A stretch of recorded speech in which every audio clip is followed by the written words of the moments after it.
Morning, everyone. How are you all? So first of all, thank you so much for having such a wonderful, diligent panel, very powerful panel. Thank you, everyone, for being with us. I'm a cybercrime investigator, and whatever I have learned in my life, I have learned through criminals. And I truly believe criminals are innovators. They always teach us something new whenever we solve a case, a new modus operandi, a new technical vulnerability, human vulnerability, which has been unnoticed before that. So I was in Australia recently, and I was doing some consultation work with largest telecom service provider there. And they gave us a task that, Amit, we want to reduce 90% workforce in next 3 years in cybersecurity. So can you give me the way forward? And then we did 1 week brainstorming with all of their processes, procedures, starting from SOC operations to malware analysis to penetration testing to each and every aspect of cybersecurity, and we could reduce it. We could give them a plan that yes, many of these things can be easily moved to AI. And then the senior management, those who were actually reviewing those proposals, they were scared कि भाई हमारी job ही खा जाओगे क्या? क्या 90% में बचा कौन? So we are actually at the verge of that, and it is true. And after that, we got requests from many such telecom service provider and critical infrastructures around the world that if you could do this for them, why can't we also follow the same trend? And it is going to happen. So thank you so much once again. AI is definitely disrupting us, and especially this session is for threat intelligence automation or threat intelligence effectiveness through AI. And I'll ask specific questions because we have representatives from different industries, from healthcare to government to insurance. And we'll have different, I'm sure that they'll have different viewpoint because the area is like that.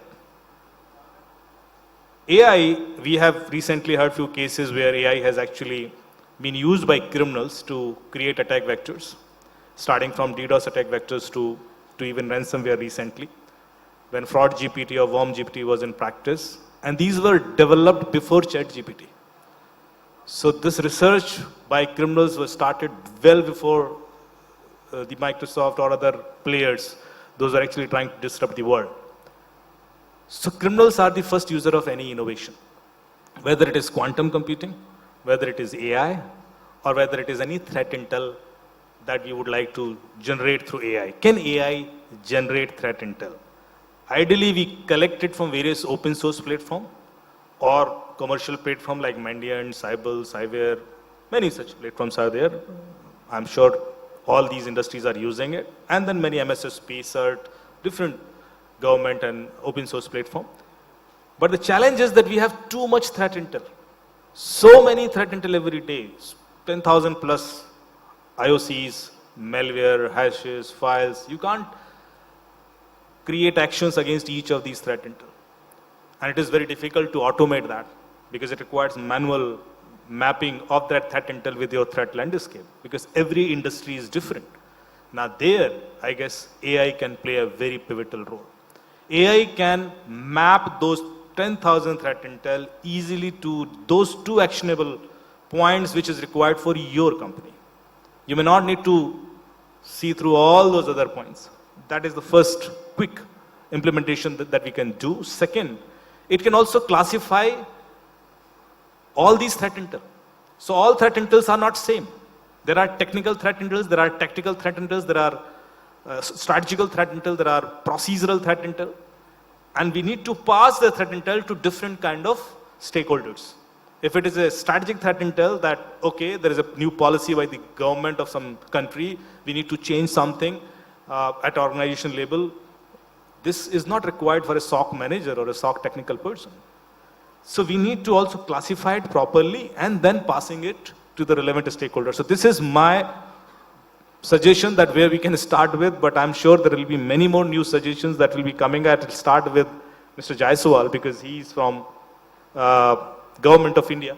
He's representing Government of India here, and I'm more concerned that how are we going to tackle especially the state-sponsored threat intel, sir, because starting from AIMS attack to many other foregoing attacks that we have seen in last couple of years, I think we were missing some threat intel. And AI can definitely play a crucial role here. So what is your viewpoint that how government of India is trying to handle this issue in future with AI? Okay, as you brought out, that the threat intel landscape is becoming so diverse and so vast that manually processing that kind of information is becoming very, very difficult. Now we are looking at, when we're looking at the threat intel or the data this is being generated, we should look at it, the two kind of data which is being generated and analyzed. One is the primary data which is being generated by the devices, and the second is the derivative data which is coming from the in form of reports or some other threat intel platform which have already analyzed the devices. So the primary data which is being generated, it's going to the big companies like Google or Apple or the Microsoft, who have the devices in the front, and they are generating this data and collating this data, analyzing the data. Now the derivative data which is coming up in the form of, say there's a Mandiant report or the other threat intel platforms which are scrounging the internet after based on this data, and they generate the second derivative data. As far as the organizations, even like a government organization or a companies, going to the first primary data is no longer feasible. The job as work has to be left to the big organization, the big companies. The second level of the derivative data which is there, which is of concern to us, even that data at a scale, if we are monitoring as a government, if you are looking at monitoring your internet gateways, the data which is flowing is in the speed of terabytes. When you want to have a snapshot of it, it will simply run into a petabytes within a day, one internet gateway. So the problem at a scale, at this scale, analyzing, differentiating, trying to find out which is actually a threat platform which is feeding you some input into this, correlating with that, it's becoming a massive challenge. Now the role of AI, suddenly there's AI is not new, it was there 15 years back. Previous to that, yes, there was AI winter, but 15 years the AI is there.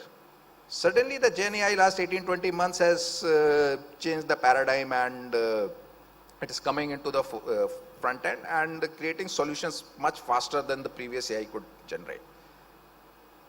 However, the reliance on the generative AI solutions is still being debated. As long as they are recommendatory in nature, they are probabilistic, all AI is probabilistic. But before the Gen AI, we had certain assurance on the AI models. There are certain kind of you had some parameters going classically. You had confusion matrices, two-dimensional, multi-dimensional, based on which you can assess the performance of the models. Coming with the generative AI, that mathematical modeling is not that much reliable. So explainable AI is coming in. So when the people like governance comes in, the issue of reliance on a technology which is not very mathematically foundational solid, and there is no explainability behind it, it is taken as a advisory. It can be included in an advisory role. It can be included into, I will say, that kind of that it gives you some hint into where it is going. But taking a full, say, playbook action based on some generative AI kind of a thing, that thing is still being debated. It may impact the, it may happen that you interpret that one particular gateway is getting a DDoS attack, the generative AI solutions comes up, and you start trying to block it. It may render the services which is being delivered to the population, it may impact that, and it may or may not be the exact cause. So those are the challenges. So the field is, as of now, it's open, evolving, yes. So and we are still struggling to find the correct match with it. I'm afraid that we are struggling, but around the world somebody would have found the solution and they'll be ahead than us. So we should not be skeptical that it is evolving, because when ChatGPT also came, there were many people those were debating that it will not replace things or skeptical. But things are actually moving faster than we think. So I'm still having the same level of fear that I'm not skeptical. I'm very much confident that this is going to change many of these processes very soon. However, I was discussing with Mr. Rajiv Sikdar, Honorable Justice of High Court, in a conference, and you all might be knowing that one High Court judge in Chandigarh, he used ChatGPT for a judgment. And he was supposed to give a bail order, and he asked ChatGPT that should I give this bail or should I reject it? And ChatGPT gave references of various cases in Australia, US and Europe, and said that in every such situation the bail was rejected because it is a heinous crime, one of its kind. So judge has rejected the bail, and then he has written at the bottom that I'm not influenced by ChatGPT. Because he was afraid that it should not become a precedence. काम करना छोड़ देंगे लोग, they'll ask ChatGPT कि ये ऐसी से ले लो judgment. So I'm afraid. And then I was discussing with Rajiv ji, and he said, Amit, whether we want or don't want, judges are using ChatGPT. Even investigators are using ChatGPT. Now all these charge sheets, they are writing through ChatGPT because it was very difficult to write 40-page English document by a police officer. They are starting using ChatGPT for charge sheet.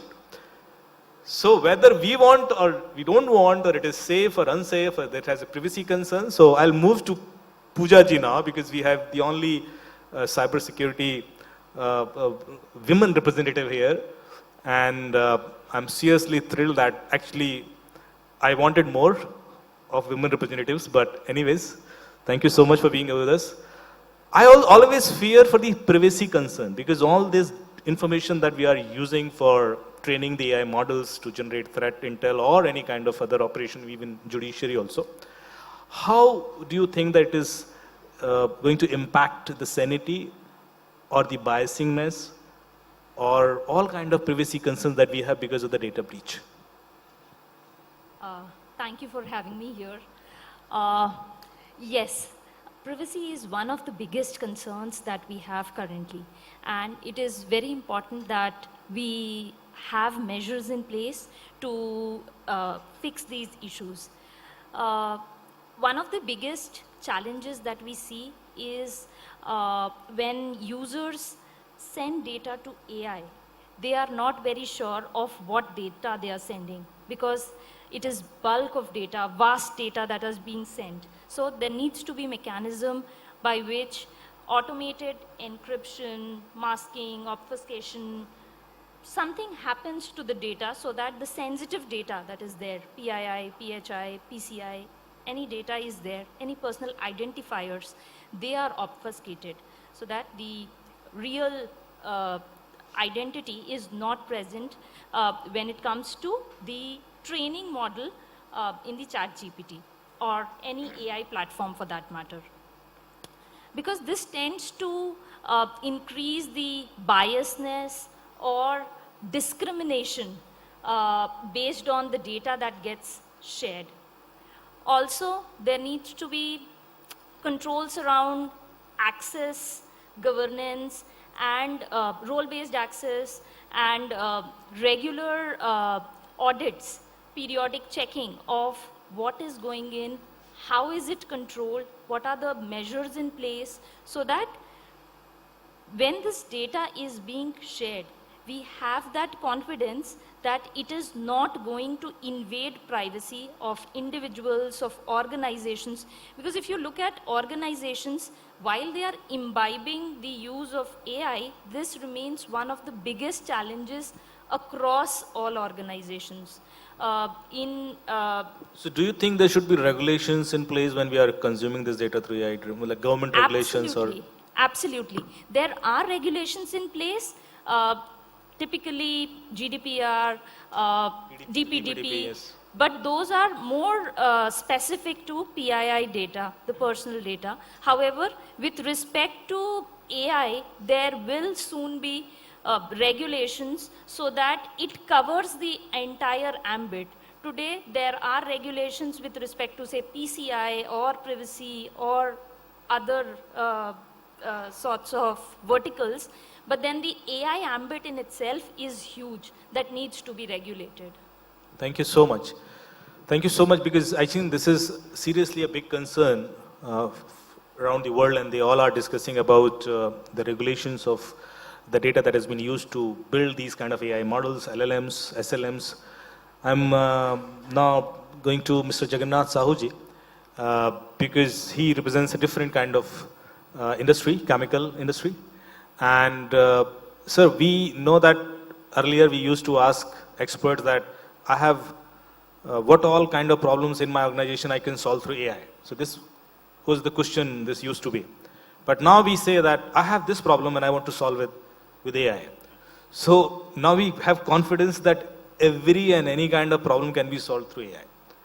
What all processes or procedures that we use in cyber security domain can be automated or can be moved to AI? Yeah. And how challenging it would be in near future? Yeah. In manufacturing, actually, we had a lot of PII data. Suppose we are producing a chemical. Today, the chemical, somebody can take it outside. Somebody can note it in paper. Somebody can take a photographs. We need security very critical, very critical. We are investing a lot of money in security. Even if we enter budget, we don't compromise any security. So we are using a lot of things in AI because we are into very dangerous chemicals. Sometimes if chemical leaks, then people can die itself there. So we are using a lot of IoT, IT system and AI system which will automatically detect. Suppose if gas leak is happening, it should automatically detect. We are using AI technology, Wonderful. IoT technology, automatically detect because the employee health is more critical. So such kind of use cases you start adopting recently, or it was earlier also? No, it is not earlier. We started adopting recently. Suppose if anybody is if you enter to a plant, helmet, glass, gloves is mandatory. If anybody is not wearing helmet, gloves, it will automatically give a sensor. It will automatically give alert to the security guard. The person come without health safety, taking without things. So this type of thing also we started using AI in our organization, being manufacturing and chemical organizations. Thank you so much. And so I'll move to now Abhishek, because Abhishek is from insurance sector. And after security, the only thing that we think of is insurance. If data breach हो जाएगा तो फिर insurance से claim कर लेंगे. How do you see that? How insurance sector is going to impact overall because of this AI use, and how is it different than other sectors? Because this is normally you have lots of PI data, right? And lots of frauds are also happening because of leakage of insurance data points. So I need to know your concern, industry-specific concern probably, and how are you going to tackle it in future? Sure. Thank you, first of all, for having me on this esteemed panel. I think, first of all, I'm not into general insurance, so will not be able to help you with cyber insurance on this. Right. And another take on this is when I've kind of globally interacted with both insurance companies and brokers. For privacy compliances, there is no cyber insurance which will help you, right? So I think it is more of a controls which needs to be put in, because when it comes to regulatory ambit, no insurance provider will give you there. Now coming to your question, how it is impacting insurance sector as a whole, right? Whether it is life insurance, general insurance, health insurance, insurance companies, they have personally identifiable information, right? Because if you want to go ahead and get your life insurance done, you'll have to get your medicals done. You'll have to kind of provide whether you're financially healthy and you're not laundering money to kind of pay your claims. So a financial underwriting happens. So your healthcare data, your personal data, as well as your financial data is there with insurance companies. So we any which ways have sizable data with us which needs to be protected. Right? Now, it is not new actually when it comes to the risks pertaining to it. But how AI plays a role, it has both sides to it, right? With AI, basically the hacker or the malicious actors, now they can actually, very swiftly create basically malwares. So I was reading some statistics, so the malware which used to take about like 5.5 days to be created almost about like 2 years back can be created with the help of AI in 1 day. Right? Exactly. So now if you have that kind of deluge to kind of react to, you cannot rely on your traditional technologies for detection and response. Yep. You really need to advance your systems to that parlance so that you can kind of take care of those.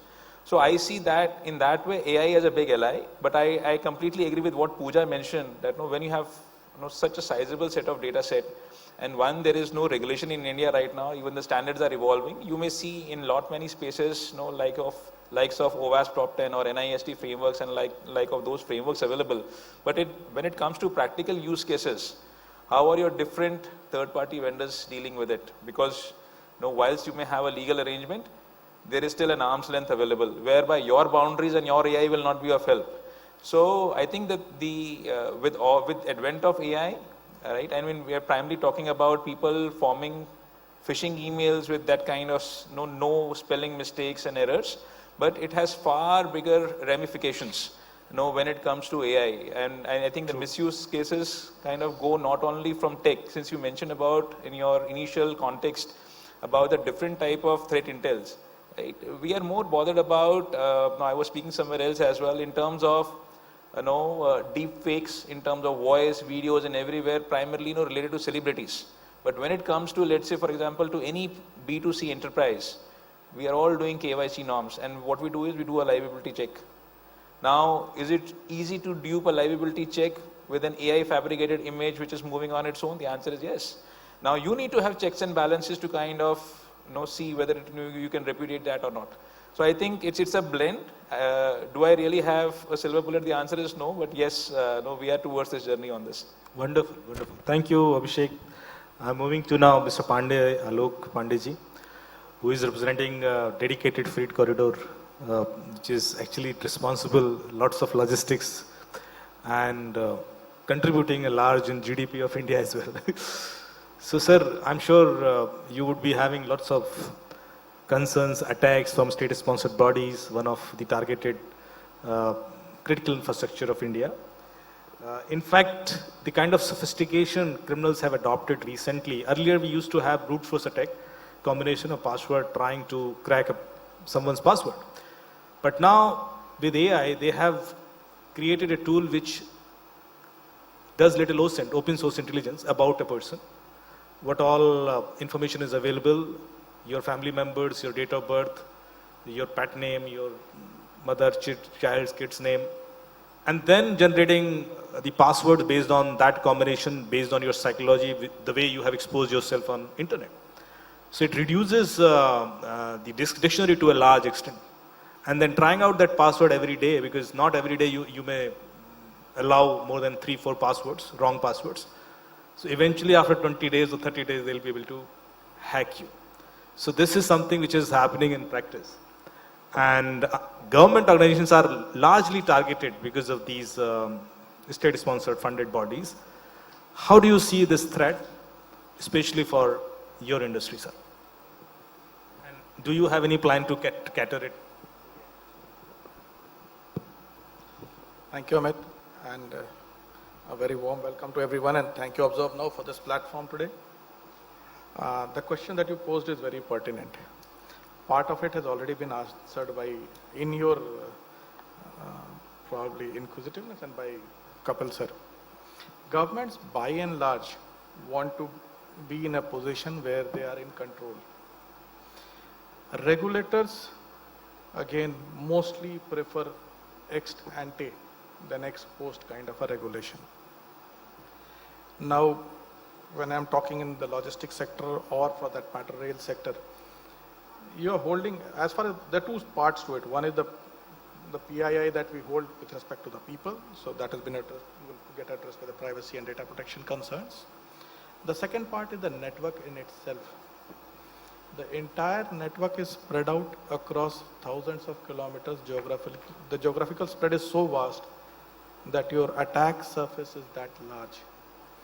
To be able to ensure that you are protected against state-sponsored attacks, which are now very common, you cannot rely just on the traditional ways of technologies, what you are using to secure the traditional ways. Government, at least in our organization, we have proceeded ahead and adopted AI-based solutions. And the AI-based solutions presently revolve around the critical information infrastructure. So they are basically looking at the endpoints which are associated with the protected systems which are associated with this infrastructure. And people are trying to assimilate or gather the behavioral analytics part of it.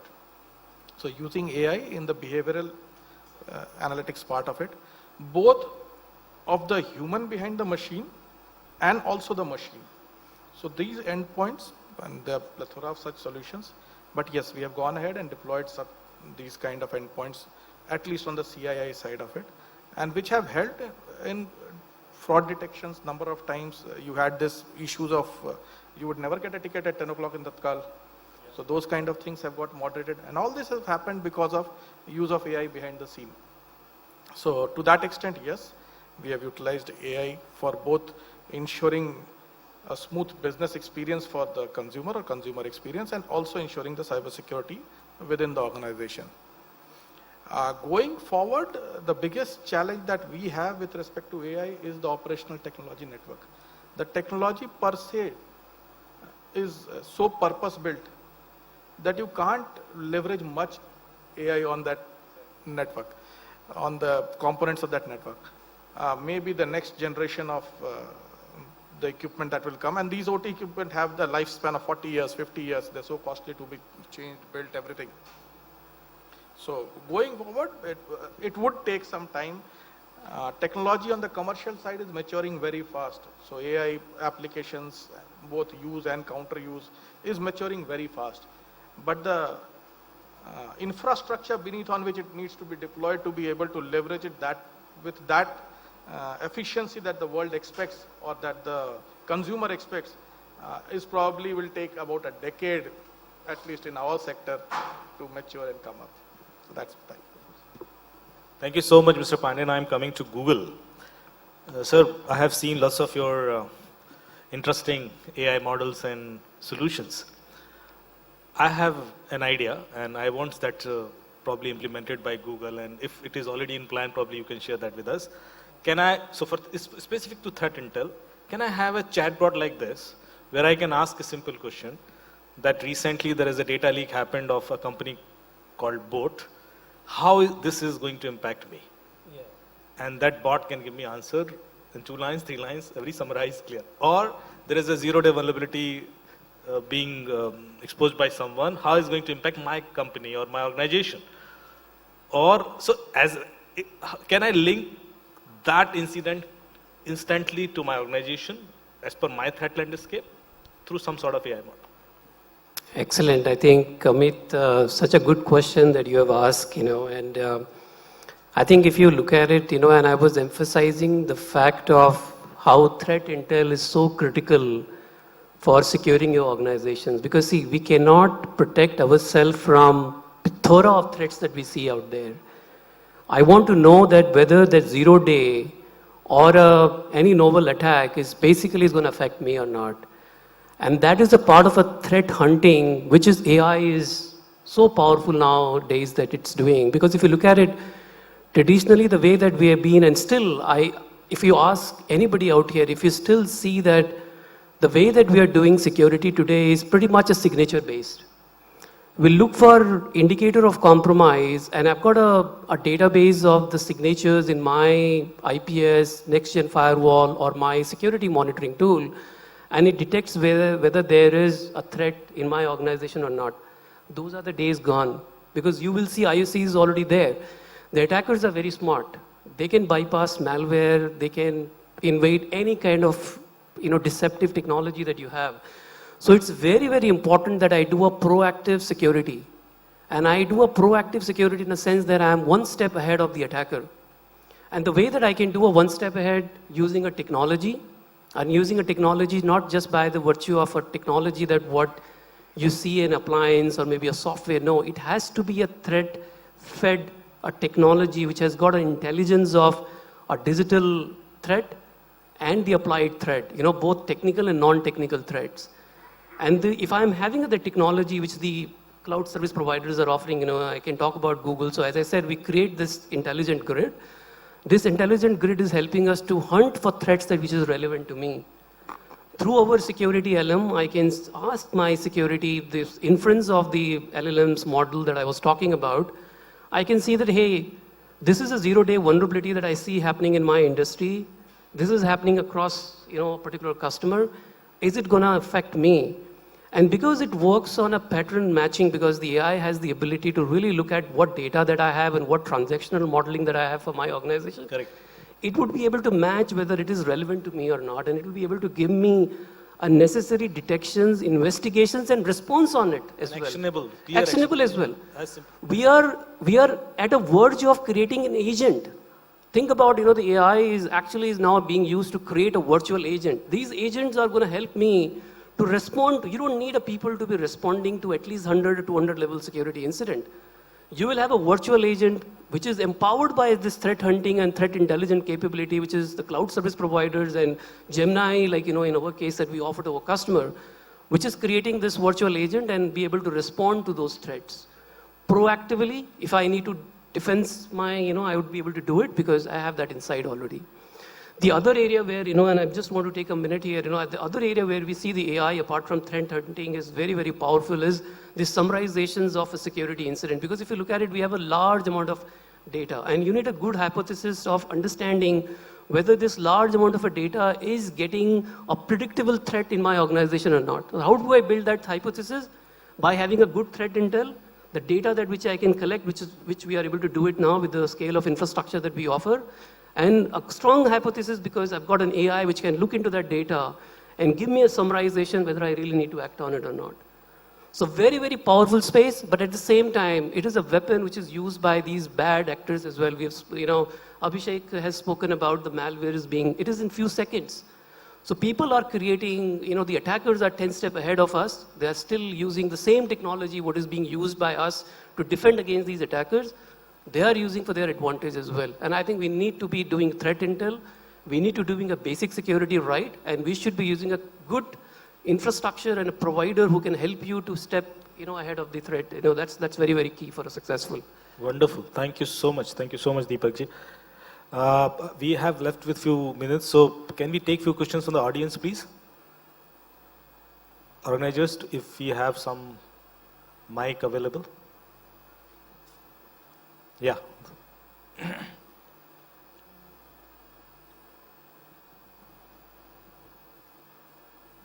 Hi, good morning. My question is that you rightly mentioned the capability of AI, how it can automate things, how it can automate threat detection. So I am myself, into threat detection engineering. I'm from Expedia Group. So I think how do you see that in terms of a growing concern, wherein we say the manpower will be reduced, and how do you see that balance? Do you see that it can actually there can be some sort of a balance wherein, human mind is still at play while this automation is happening. So how do you see that entire landscape, and how much do we need to worry? As I mentioned, I'm coming myself from threat detection engineering. So similarly, other folks in this room. So how do you see that, and how do you see that future, and what do we do to have that right balance? Can I answer that? Yeah, please. I think we need to be concerned. I see security has become overly complex. Our data is not safe. Anybody, and I think any organization is not safe. And AI has empowered these bad actors to do a really, really bad thing. I think they're not into a pity attacks now. Gone are the days when you would see that they have stolen a particular, credit card. I think they're still there, but they're looking for a bigger impact. They're looking for a supply chain effect. We all are using open source software, and if they're able to crack into any of open source that you're using in your organizations, we all are affected. We have seen this is growing. So I think we all need to be worried. And I think if I see that, how we can simplify security, there's still a good things that we can do. I think I always spoke about, if you use a good infrastructure which doesn't need a patching, then half of your problems have gone. And if you go with the basics, I think we need to go back to the basics. Making sure that you're not bringing any unnecessarily sensitive data into a public cloud or to an AI model. Please don't do that. If you bring in your sensitive data, like, the data privacy is still a concern, we are, putting ourselves into a bad situation. So I think we need to make sure where there is a better use case to use the AI, do a basic things right, make sure you are multi-factor turned on, you got a logging turned on, you are protecting from those misconfigurations, which we always do, so that the attackers are not easily getting into your environment. Make it difficult for them. They still can get in.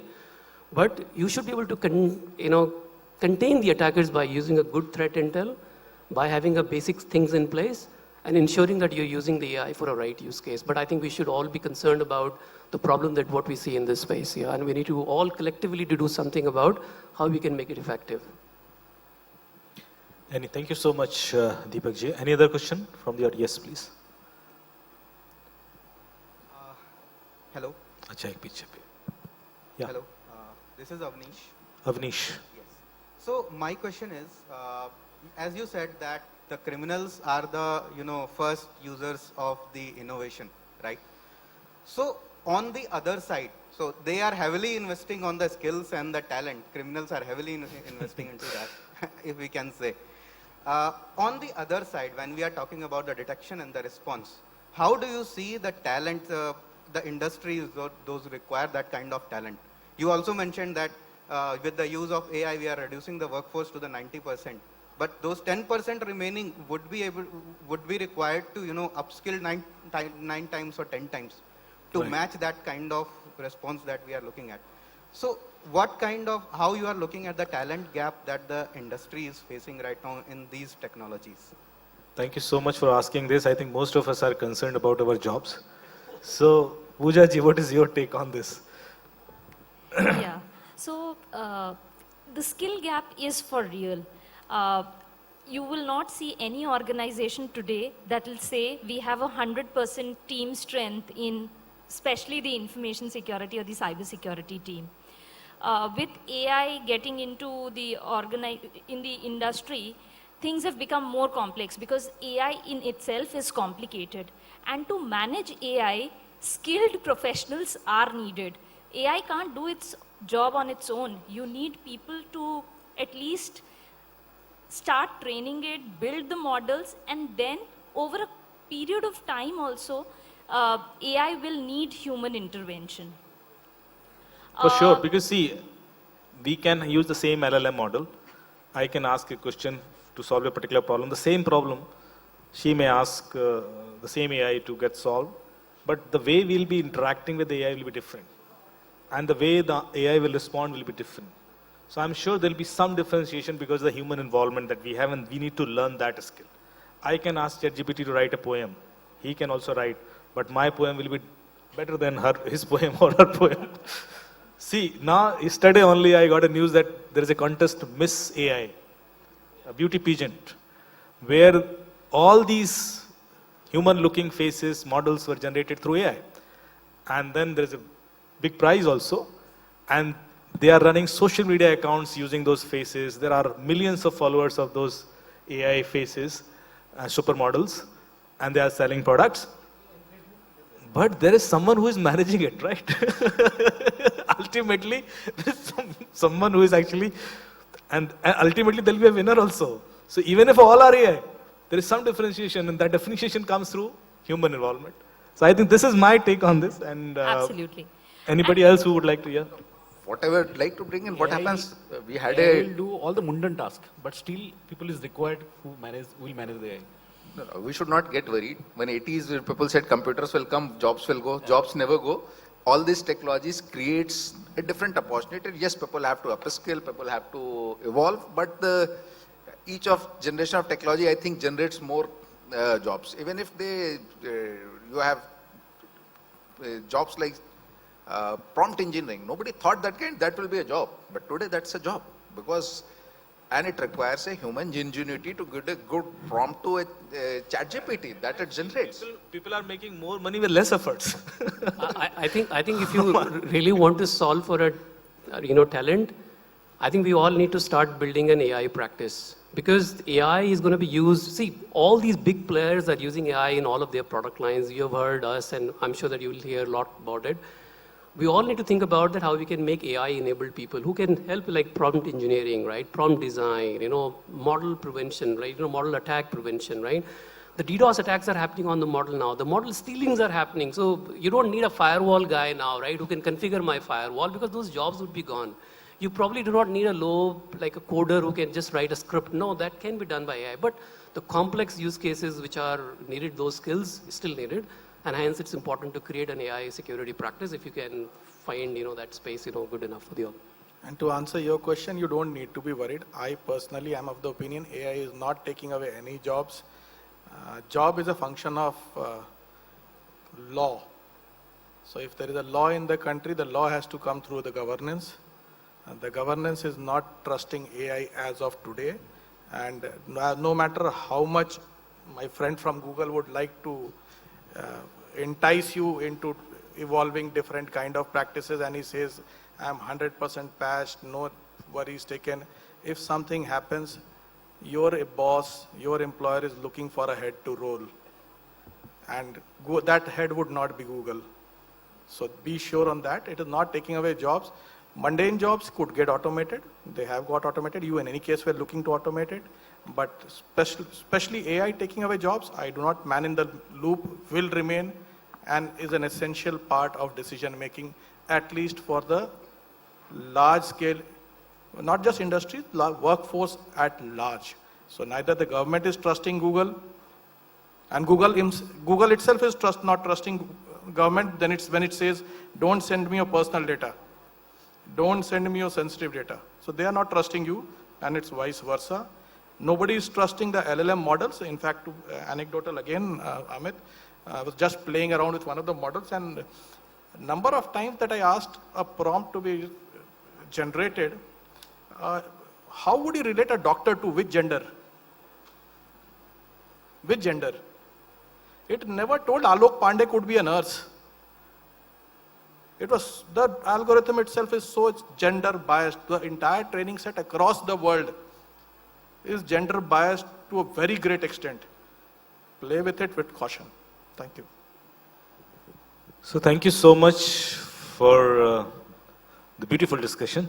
I'll end up with a meme. मैंने एक meme देखा था उसमें somebody is scared and standing in front of his boss, and the boss saying, "Don't worry, AI will not take your job, because we are still finding that what do you do in the company."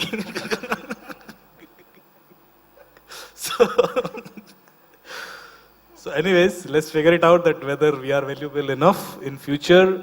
Thank you so much for the audience, for your questions and participations. And thanks to my wonderful panelists for such a wonderful discussion. Thank you so much.